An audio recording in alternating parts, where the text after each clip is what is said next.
दोस्तों, क्या आपने कभी सोचा है कि शांति से भरी दुनिया भी अचानक एक भीषण संकट में बदल सकती है? तो आज हम आपको लेकर चलेंगे एक ऐसी ही कहानी में जहां दृढ़ता, साहस और दोस्ती के असली मायने सामने आते हैं। ये कहानी है मुफासा की, एक ऐसे शेर की जो अपने परिवार और राज को बचाने के लिए खतरे का सामना करता है। लेकिन राह में उसके लिए सिर्फ दुश्मन नहीं बल्कि धोखे, संघर्ष और अपने ही अंदर के डर भी हैं। इस कहानी में आपको दिखेगा रोमांच, भावनाएं और ऐसे मोड़ जो आपकी धड़कनें बढ़ा देंगे।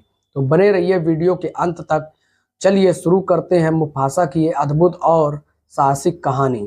एक बात और, अगर आप चैनल पर नए हैं और चैनल को सब्सक्राइब नहीं किया है तो सब्सक्राइब कर लीजिए और वीडियो को एक लाइक जरूर कर दीजिएगा। तो दोस्तों, मूवी के शुरू में हम देखते हैं कि शेर सिम्बा और शेरनी नाला की शादी के बाद उनकी बेटी कियारा होती है।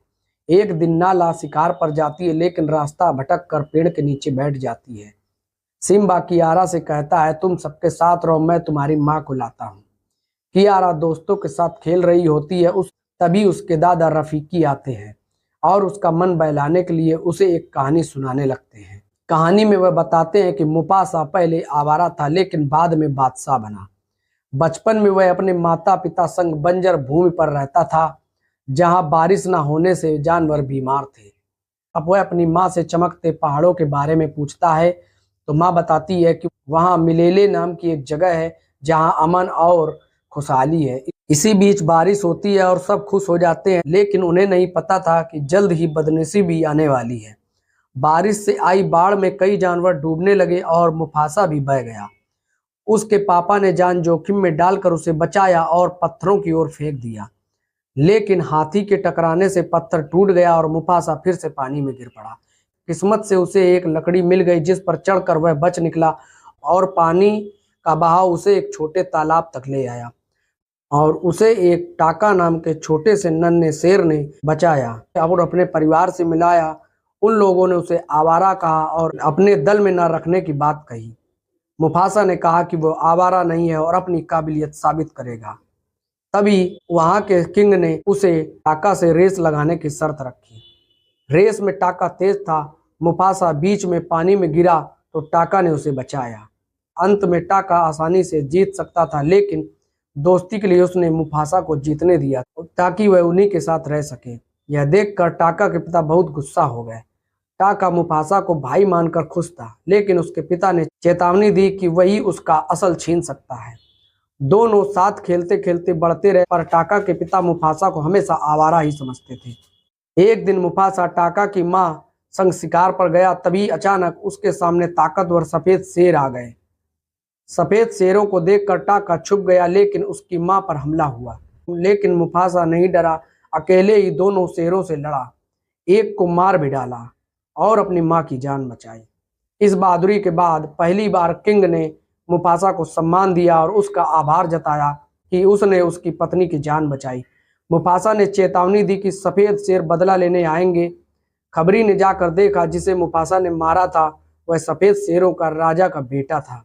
गुस्से में राजा ने पहले उस शेर को मार डाला जिसने उसके बेटे को अकेला छोड़ दिया था।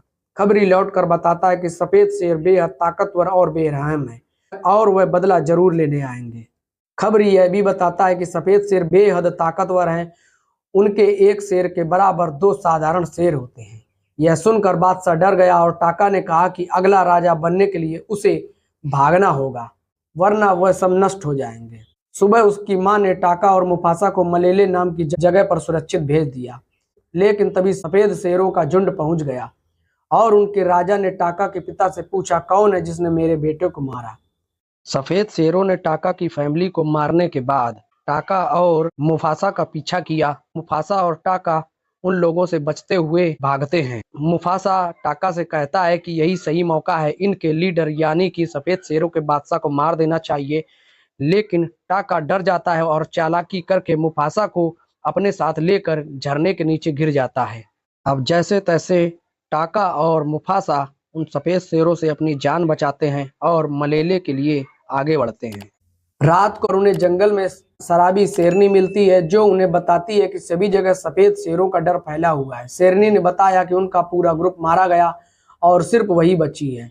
वे साजू नाम के छोटे पक्षी से मिलते हैं जो सफेद शेरों से छुपने में मदद करता है और शराबी का बॉडीगार्ड है। साजू, टाका और मुफासा मलेले जाने का सफर शुरू करते हैं। रास्ते में उन्हें बंदरों की खुशबू आती है और वे युवा रफीकी से मिलते हैं जो उन्हें बताता है कि वह भी मलेले जा रहा है जहां उसका भाई रहता है। और रफीकी की भाई वाली बात झूठी थी, लेकिन मलेले का रास्ता सच में था। इसलिए टाका, मुफासा और साजू उसे अपने समूह में शामिल कर लेते हैं। शराबी बताती है कि सफेद शेर उनका पीछा कर रहे हैं और उनकी नस्ल को खतरा है। रास्ते में टाका मुफासा को बताता है कि उसे शराबी पसंद आने लगी है और मुफासा उसे शराबी को इम्प्रेस करने के तरीके भी बताता है। अब शराबी टाका से इम्प्रेस हो गई। सफर के दौरान हाथियों का एक झुंड और सफेद शेर उनके सामने आ गए। बचने के लिए शराबी पेड़ पर चढ़कर मधुमक्खियों का छत्ता फाड़ देती है, जिससे हाथी भड़क जाते हैं और सफेद शेर उनके बीच उलझ जाते हैं। इसी दौरान शराबी एक टहनी से लटक रही थी जो टूटने पर हाथियों के बीच गिर जाती है। हाथियों के झुंड से शराबी का जीवन खतरे में था, लेकिन मुफासा उसकी जान बचाने के लिए उसके ऊपर खड़ा हो गया। हाथियों के तेज भागने से पहाड़ों की चट्टानें टूट गई और रास्ता बंद हो गया, जिससे सफेद शेर पास नहीं आ सके। शराबी बेहोश हो गई, जिसे रफीकी होश में लाता है। शराबी उठकर पूछती है कि उसकी जान किसने बचाई, तो मुफासा झूठ बोल देता है कि टाका ने बचाई, ताकि शराबी टाका से इम्प्रेस हो जाए। रफीकी मुफासा की बहादुरी और बड़े दिल की वजह से उसका सम्मान करने लगा। सफर में वे बर्फीले पहाड़ों के पास पहुंचते हैं, जहां मुफासा ने साजू से बर्फ के निशान मिटवाने का आइडिया लागू किया, जिससे सफेद शेर उसे ढूंढ न सके।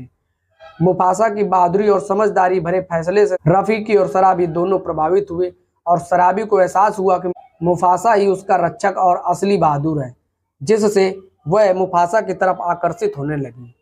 मुफासा शराबी को यकीन दिलाने की कोशिश करता है कि सभी बहादुरी के काम उसने ही किए हैं, जिससे शराबी प्रभावित होती है। टाका यह देखकर जलन महसूस करता है और सोचता है कि मुफासा उसके साथ गद्दारी कर रहा है। गुस्से में वह सफेद शेरों के पास जाकर कहता है मुफासा ही उसके बेटे का खून करने वाला था और अब वह मुफासा को पकड़ने में उनकी मदद करेगा। टाका मुफासा को मारने के लिए सफेद शेरों का पीछा करता है और मलेले का रास्ता बताता है। मुफासा और उसके साथी पहाड़ी पार करके मलेले पहुंचते हैं, जहां जानवर शांति पूर्वक रहते थे। लेकिन अचानक सफेद शेरों का बादशाह हमला करता है और मुफासा को यह समझ नहीं आता कि वह उसके पीछे कैसे आ गए। असल में इसके पीछे उसका भाई टाका था। मुफासा टाका की सच्चाई जानकर दुखी हो जाता है कि सफेद शेर तक पहुंचने वाला वही था। सफेद शेर उसे पहाड़ी से फेंक देता है, लेकिन मुफासा उठकर बाकी जानवरों को एकजुट करता है और उन्हें एहसास दिलाता है कि जानवर मुफासा के साथ मिलकर सफेद शेर से बदला लेने के लिए तैयार हो जाते हैं। सफेद शेरों के आने पर जानवरों ने मिलकर हमला किया, लेकिन मुफासा जख्मी हो गया और एक शेरनी ने उसे पहाड़ी से फेंक दिया। जख्मी मुफासा पर हमला देखकर टाका को अपने पुराने भाई और दोस्ती की याद आ गई और वह मुफासा को बचाने आता है, लेकिन सफेद शेर बदला लेने के मूड में है और उसे छोड़ने को तैयार नहीं। सफेद शेर ने फिर से हमला किया, जिससे टाका भी जख्मी हो गया। मुफासा और टाका ने मिलकर उसे हराने का फैसला किया। लड़ाई के दौरान पहाड़ टूट गए और वे पानी में गिरे। मुफासा ने सफेद शेर को एक बड़े पत्थर के नीचे धक्का दे दिया, जिससे वह खत्म हो गया। बाकी सफेद शेर और शेरनियां डर कर भाग गए। मुफासा की बहादुरी देखकर मलेले के सभी लोग उसे नया बादशाह बना देते हैं। उसकी माँ उससे मिलने आती है और दोनों इमोशनल होकर मिलते हैं। टाका माफी मांगता है, लेकिन जानवर विरोध करते हैं। मुफासा हुक्म देता है कि टाका अब उनके साथ रहेगा। मुफासा टाका को अपने साथ रखता है, जिससे टाका को अपनी गलती का एहसास होता है और वह गुमनाम पहाड़ों की ओर चला जाता है। रफीकी के जरिए सुनाई कहानी खत्म होती है। अंत में क्यारा अपने भाई से मिलती है और सब खुशी खुशी साथ रहते हैं। दोस्तों, इस मूवी का मजेदार एक्सप्लेनेशन आपको कैसा लगा? अगर आपको वीडियो अच्छा लगा हो तो वीडियो को लाइक करें, कमेंट करें और अगला एक्सप्लेनेशन आप किस मूवी का देखना चाहते हैं कमेंट सेक्शन के माध्यम से हमें जरूर बताएं। साथ ही दोस्तों, चैनल को अभी तक आपने सब्सक्राइब नहीं किया है तो सब्सक्राइब जरूर कर लें और बेल आइकन का नोटिफिकेशन ऑन करें, ताकि आने वाला हर मूवी का नया एक्सप्लेनेशन आपके पास सबसे पहले पहुंचे। तो मिलते हैं फिर किसी नई रोमांचक मूवी स्टोरी के